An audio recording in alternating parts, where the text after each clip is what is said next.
So, how do we establish value with somebody? How do we predict kind of what it is that they're going to do, what it is that we might do, and how do we overcome where we have something within ourselves that's actually a bad belief or something that we're not correctly, seeing value of, and how to see in advance when that's going to be a huge problem or blind spot to us. So, what happens is that value is seen subjectively. It's only seen subjectively. We only have, our own sight, and we're not going to see things clearly on Earth, no matter, how great we, can desire to see things. So value, however, is objective. So a person has an objective value.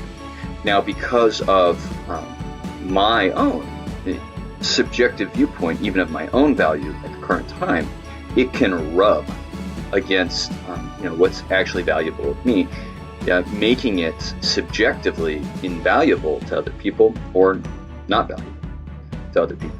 So if I'm rubbing against my objective value, I may cause more problems in an emotional state with people or in a communication state than and it lowers the objective value to the point where it's not being able to be utilized by a group, a team, or whatnot. So, understand that although even you have an objective value given to you by God, through your experiences and whatnot, that you need to establish how to, open up so that people can see your objective value and that you can see it correctly as well to utilize it. In farming, we would call this strategy to dig a deep well and irrigate widely. So, the thing is that people, they see you subjectively over time, so they have to get to know you.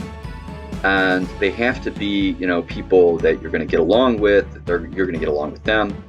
In companies, we call this company culture because company culture makes things easy. It makes it easier when the other person is, like-minded in certain aspects of value. So a company that values honesty and bluntness over, just letting things go, they're and talking kindly and long-winded, they're going to have a hard time when somebody or the person who, is going to talk kindly and long-winded is going to have a hard time in that company. And so we dig a deep well and irrigate widely because as we establish a strong relationship with another individual nearby us or in our beliefs, or as we come together on those beliefs, is that naturally, as that person sees us, sees our story and understands, has a greater relationship with us, it naturally filters out to everybody else in that area or in that circle. That's why it's often said that the people that if you have more money, you have friendships with people who are wiser, you become wiser still. If you make friends with fools, you become foolish. So it's important to understand that we are influenced by everything around us, and that influences our value, whether it's the books we read, the movies we watch, the time, who we spend relationship with, what they value. All these things feed into our mind, they feed into our body, even whether it's the foods we eat, whatever the case may be.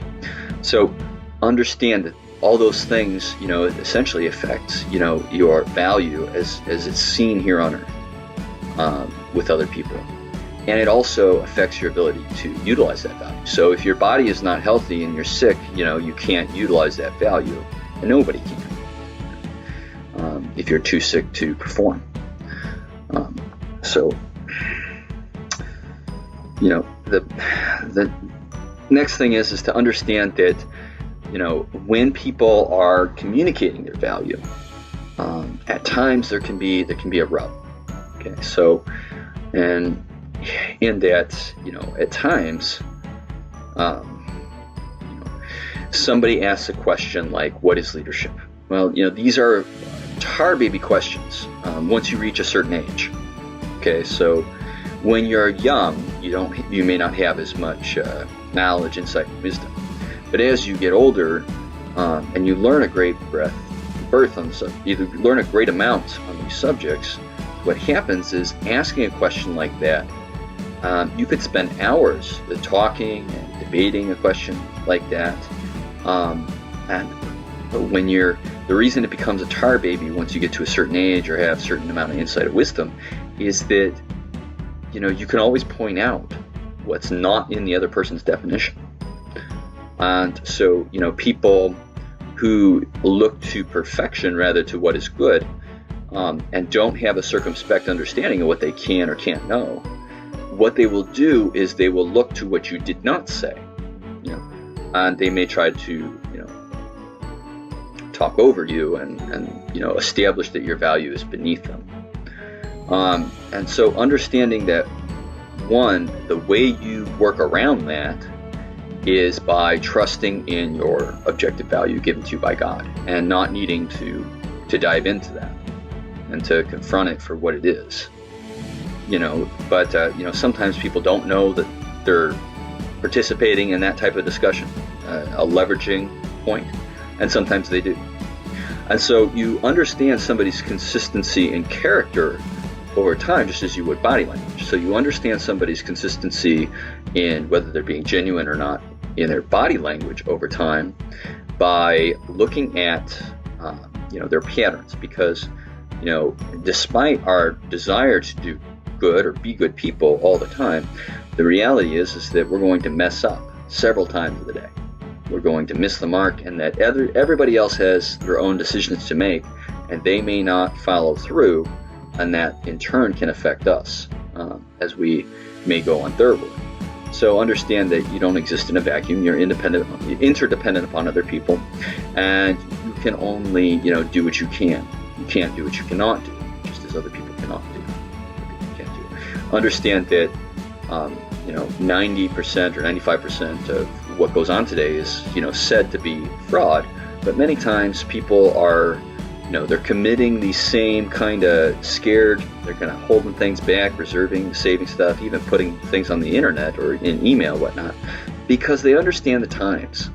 They understand that it is harder to trust in a day and age when things can go so quick, and that not everybody is going to have that same character. And a lot of times people unknowingly and unwittingly, give up information that they shouldn't. So understand that the fortress is your mind, and to not share such information unless it's absolutely necessary, because the character of the other party and what they decide to do with that information may not matter.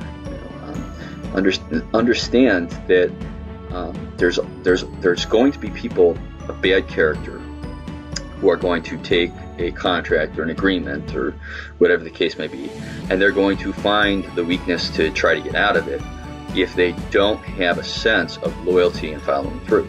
Okay? So understand that there is a difference between a person who will quickly, walk away or feels there's a justification to walk away at any given time. And there's another type of person who, even if they need to walk away, they will still establish a means to honor appropriately somebody who did some sort of work.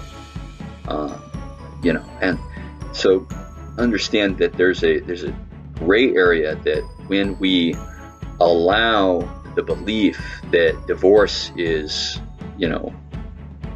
important, in that what it can lead to is the acting out and belief of that people get scared that you're going to divorce with them. So it's why people on a team may try to justify, well, he doesn't come, so we shouldn't keep him in the group.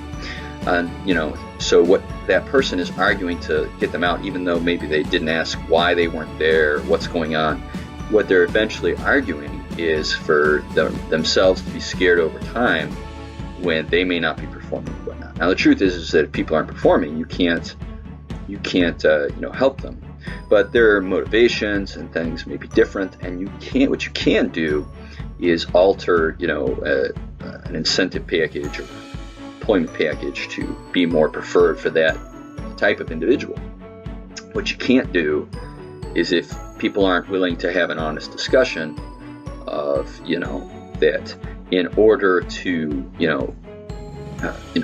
be the peacemaker or be the innovator to keep things going, what you have to do is essentially you have to fight both your friends and your enemies at times. And, you have to focus on honoring everybody, knowing at the end of the day, value is subjective, and you can only value them subjectively as you see them now. And everybody else is going to value if they're immature, they're going to value their own position more than other people's. And so, the biggest point is to understand that the team, unless you can congeal around the idea, and not a person, but the idea of what's going on, the values that are presented, unless you can congeal around those, is that eventually, you try to go your own way. So you have a disbelief in people to follow through, so understand that people are going to move based on what they believe at the time. So if somebody believes and justifies the belief that, people are going to walk away from them, well, eventually they're going to walk away from you. And they'll quote XYZ reasons why. It's in part their beliefs, and in part their bitternesses, and in part their beliefs, in part their bitternesses, and in part their preferences. And so some people, they would prefer to have things a certain way, and other people will tell you that you have to cater to that, and some people will tell you, well, you don't. So the executive that as you cater to them and their preferences, they're going to, move faster because they let, those who are meant for them to come to them and others to go away. So if you don't find essentially what is your tribe or the culture that you fit in, the type of people values you, or you don't focus on what is the rub, that, are you not valuing things appropriately? Are you bitter on certain aspects, whatnot? Then you don't, clear up, how you're not seeing things appropriately. Because I guarantee you that when you're bitter, when you're angry, when you're mad about certain things, is that it clogs up your viewpoint. So you project things into a situation that aren't necessarily there. You will tend to ignore what it is that you've done wrong, projecting that the other party did everything wrong. You have no circumspect understanding of that, in every dialogue where two parties are arguing, there's always fault on both sides. The question is, what degree of fault? And was it, that the person, punched first or the other person punched back? And was it that the person just didn't have their coffee that morning? Or was it, something actually malicious in nature? And, understand that if you don't see anything wrong on your side, and it comes from an essence that you're angry, Jesus tells us to look into that, because if you see with a clear heart, you pray and meditate, you see nothing wrong with your side, and you have empathy as to why the other person acted out, then likely you're doing okay. But understand when people are angry, it's very hard to parse whether they're righteously angry because they have a greater wisdom than you currently have, because you don't understand what pressure or whatnot you've put them under, as you might say that I only need things short and sweet, and say, for instance, you sent a 2-page letter detailing some intellectual property, and the attitude is, you've come back and you said, well, I'm going to ignore this email because I need it short and sweet, and later you're given a 3-page email, same information, maybe even less information than before, and that email was paid for in a large amount of money. So here's the other thing, is that people will tend to value what it is they pay for more. And so what happens is that when somebody might point that out to you, that you've given that same information for whatever purposes, legal or otherwise, what happens is there becomes, a need for the other person to defend themselves because, they've realized at that point that they valued what was given subjectively rather than objectively. And by saying that things were, not, simplified for them, that they ultimately, they responded poorly. Now, that doesn't necessarily mean the person, is a bad character. It could be, in fact, that they didn't have a deep well enough with the other individual to understand or see that pattern over time that they were willing to dive for the ball. So there's a big difference when somebody's willing to dive on their grenade for the team, knowing that, just like in checkers, that the game cannot finish or even really start until a sacrifice is made. And if the person is willing to dive on the grenade for the team, and somebody says, "Wow, that was really dumb," it was really dumb of that person to dive on the grenade for the team. How dumb of them. Sooner or later somebody points out, "Well, do you realize that guy just saved all our lives and you're calling him dumb?" It's the understanding that, at times, in order to wake up a team, when the team is struggling, when there's the sycophant going on or sycophant behavior going on, when somebody's trying to obfuscate what's really going on underneath it all, somebody has to be willing to take up that cross. They have to be willing to be crucified for everybody else to wake up and say, "Well, do you realize we just killed the very guy who was actually telling us the truth? Maybe the only person willing to do so in care for us all, and we justified killing him."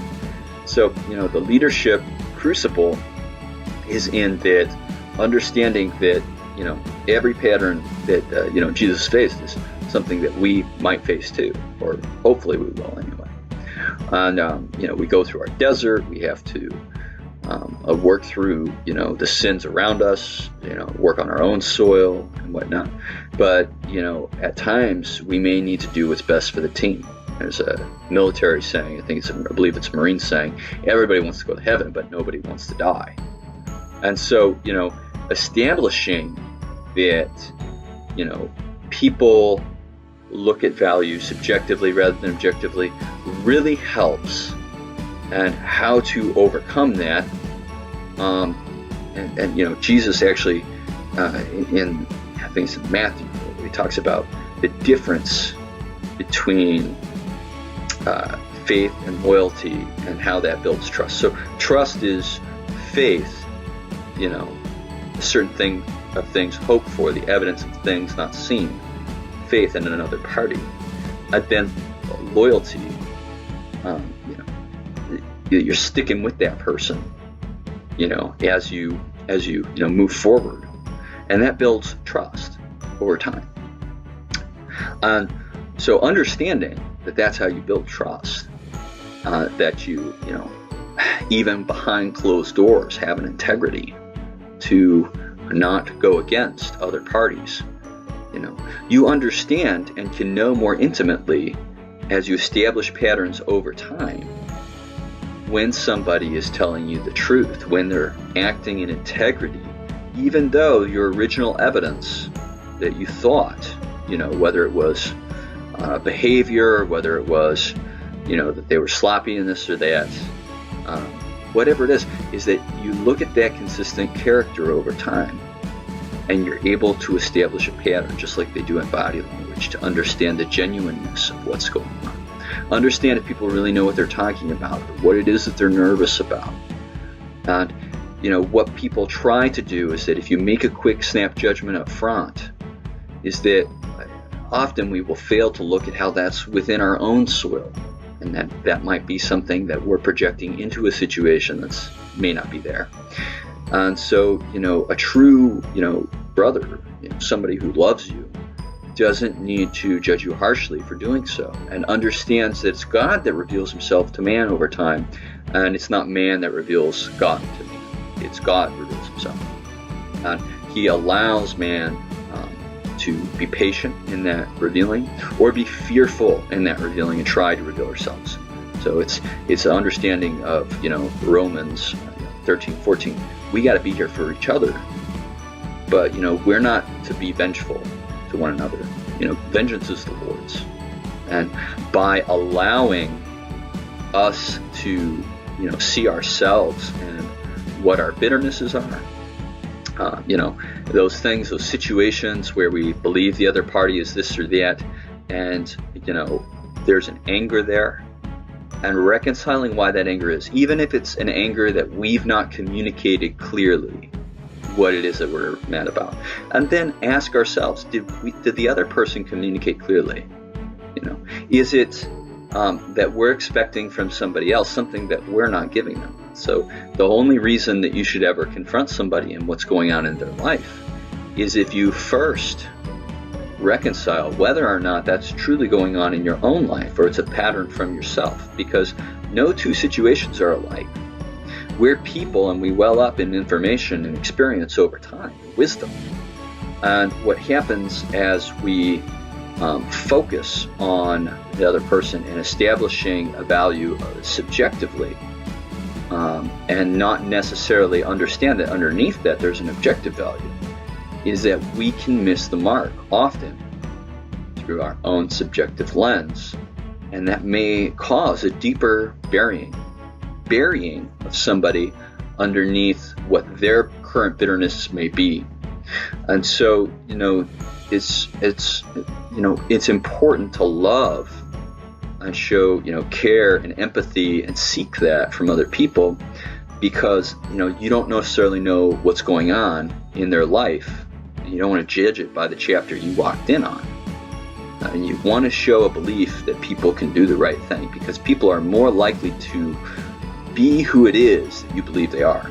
Remember in Star Wars, when Luke is confronting his father and telling him he believes that there's good in him, he sees the conflict in how his love for his son, over this guy who, really has him in a sycophant relationship, and Luke, drives that. He pushes what he believes, his dad to really be underneath it all, and shows that trust, that love, that faith in him, and not giving up on his dad, and it's that proves over time. Understand that there's a complete difference when a pattern can look like something's going on. Underneath it all, each individual has a desire to love. We all have a desire to be loved. We all have a desire to be with God. And what happens is that our bitternesses and our past experiences, and even as they bury us. They form our beliefs in our minds. This is just how people are, and it's Jesus who confronts those beliefs. It's when we go to the thief and we give him more that the thief reconciles that not everybody would thief, and that was a false belief that I had, or I didn't have to necessarily thieve to be cared for. So the reason we might go to a priest or whatnot who's going to be silent, or even a psychologist going to be silent about what's going on in our lives, the reason we do that is because if we share these things with our boss, our family member, and ask them not to share, well, they may utilize it retroactively in an immature way themselves based on where they are, or a lack of integrity, to use it later on to get something, or as an excuse as to why you would do something. So you want to release those things in a private manner with somebody, so that it doesn't retroactively end up as part of a business discussion, and how to establish a value point. Because even as an alcoholic, would continue to desire to go out to drink, what he's really looking for is to reestablish a relationship with God and with his brothers and sisters around him who he's harmed over time. And as he may come to you, or he or she may come to you and seek right relationship, when you deny them grace or understanding, if they haven't really gone back and established that objective value and that love with God entirely, and that the value of who they are, it comes from God, not from God and the truth, not from necessarily the other party. If they're seeking love from you, then they may retroactively give up, and they may use it as an excuse to go out and drink for not receiving that love. And so understand that it's okay to make mistakes. We all do them. That is one of the hardest things for people to reconcile, is that we all make mistakes. We all misinterpret things, and most feuds over time, they start off with a misinterpretation of something small, and then a lack of desire. It's like a pushback that it's really the other person's fault, and then it gets so big that nobody wants to swallow what it is, and so it takes a peacemaker, somebody willing to take the flak from both sides and dive for the grenade, while it might reconcile to other people. So understand that over time, focus over time in people's consistency in their character. Understand that their value, you may have a diamond in the rough. Understand that their value is something that you can put into them. You can, speak and love them for their value for where they are.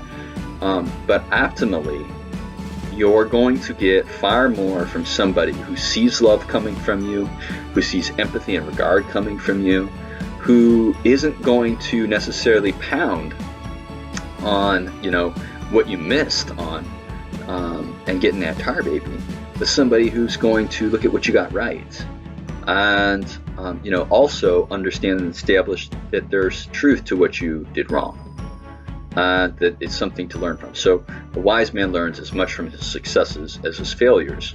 While if somebody is going to go and tackle a failure in particular, you don't want to clobber that person. You never know really what God's leading people to do. And even if people are buried under their own improper behavior, you can pray for them, understand that God has them on a path, and they're buried through their false beliefs or whatever it may be, their bitternesses. But there's hope for that individual, and to pray for them, to love them where you can, and not necessarily have to stamp on them or whatnot, but be okay. Every troubled soul, every soul that is plagued by different things, they have something God has put in them to do as well. And it's quite possible that they don't get through the desert. They don't overcome the crucifixion. They don't walk through it all and overcome.